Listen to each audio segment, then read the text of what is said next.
Il y a un mois, François Legault annonçait la fermeture des entreprises des secteurs jugés non essentiels.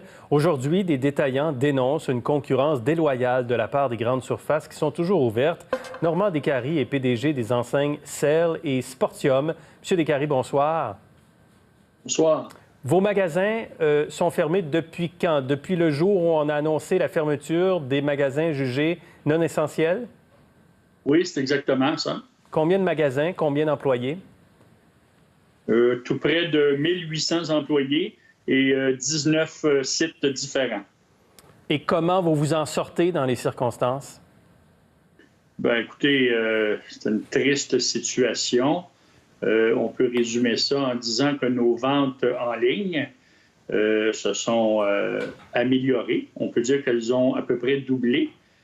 Par contre, ça représente encore une quinzaine de pourcents de la business, si vous me permettez l'expression, l'anglicisme. Alors, c'est 15 des affaires, 15-18 Donc, il y a 80 du chiffre d'affaires qui est disparu, et ça depuis un mois ou à peu près. Est-ce que vous passez à travers ça? Est-ce que vous avez demandé de l'aide du gouvernement? Bien, écoutez, on est à l'affût des programmes, et dans un contexte comme celui qu'on vit actuellement, on est en réservation de capital.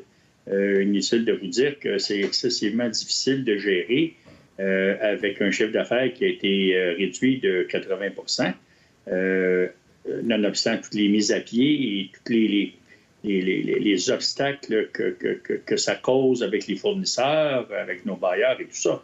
Alors, pour l'instant, on s'en sort, mais on n'a toujours pas de date de retour et c'est ce qui est le plus inquiétant. On ne peut pas planifier, on ne peut pas prévoir. La date est toujours inexistante. Ouais. Et vous voyez en ce moment des concurrents, des grandes surfaces qui ont des activités essentielles, mais qui vendent aussi des produits non essentiels, jugés non essentiels, disons, là, dans des secteurs non essentiels, qui vous font concurrence. Ça crée... C'est quoi, une frustration chez vous? Ben oui, dans le sens où on comprend très bien les priorités de la santé publique et on s'assure de les respecter. Et je crois que c'est une mesure qui doit être respectée par tout le monde. Sauf que dans l'interprétation des produits essentiels, des grandes surfaces américaines principalement, vendent des articles de plein air, des vêtements, des chaussures, alors que moi et bien d'autres détaillants, on n'est pas autorisé à ouvrir nos portes. Alors, vous comprendrez que dans cette optique-là, c'est une concurrence tout à fait déloyale. Et qu'il y aura des conséquences quand viendra le temps de rouvrir, vous pensez, pour vous, pour vos activités? Bien sûr, parce que non seulement ces grandes surfaces américaines-là continuent de prospérer et d'avoir un chiffre d'affaires soutenu, nous, entreprises québécoises, 100% québécoises, Cell et Sportium, entre autres, je suis pris avec ma situation, des inventaires invendus, et au moment de la réouverture, on comprendra que les clients qui auront été s'approvisionner chez les grandes surfaces américaines ne sentiront pas l'urgence et le besoin de venir chez moi et chez tous les autres détaillants qui ont été fermés. Oui. Et là, donc, ça fait un mois que ça dure. Donc, en quelque sorte, entre guillemets, le mal est fait. Mais pour la suite des choses, qu'est-ce que vous souhaiteriez de la part du gouvernement du Québec là-dessus? Bien, pour l'instant, du moins à très court terme, on souhaiterait, bien évidemment, qu'il y ait une discrimination au niveau de la vente des produits. C'est-à-dire que si les produits ne peuvent pas être vendus par les détaillants québécois spécialisés, on va le dire comme ça, bien, personne ne devrait pouvoir les vendre dans un premier temps. Et là, on ne parle pas des produits essentiels de nourriture et de pharmacie, là, on se comprend.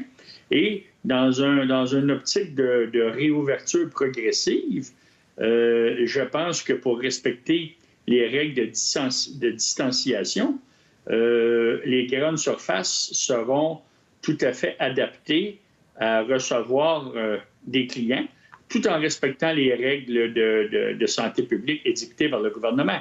Mais on ne peut pas commencer uniquement par les petites surfaces. Je pense que c'est beaucoup plus la nature des produits et l'espace qu'on pourra offrir aux clients pour pouvoir magasiner en toute sécurité. Avez-vous parlé de vos inquiétudes et incertitudes au gouvernement, au ministre de l'Économie, Pierre Fitzgibbon, par exemple?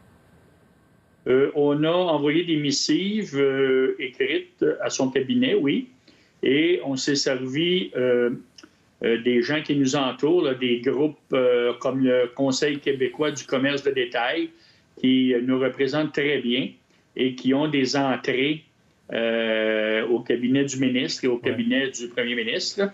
Alors, on a, oui, fait part de nos doléances. Est-ce que le fonds FTQ vous vient en aide? Le fonds FTQ est déjà impliqué dans votre entreprise et le PDG nous disait le fonds sera présent pour la relance économique.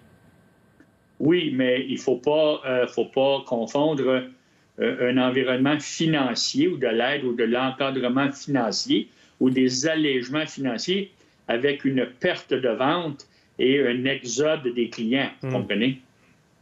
Est-ce que le panier bleu qui a été lancé est utile pour vous? Bien, écoutez, il n'y a pas de doute que c'est une initiative qui mérite d'être mentionnée. Aucun doute là-dessus. Et c'est louable. Sauf que dans le contexte où les grandes chaînes et les grands concurrents américains demeurent ouverts, c'est un peu paradoxal, vous me permettrez. Ça manque, ça ne change pas grand-chose pour vous, autrement dit. Bien, je me répète, c'est une excellente initiative et ça met en relief les industries québécoises et on ne peut pas être contre ça. On ne peut absolument pas être contre ça. Très bien. Monsieur Descaries, on va s'arrêter là-dessus. Merci d'avoir été avec nous ce soir. Bien, vous êtes bien gentil. Merci beaucoup. Merci bien.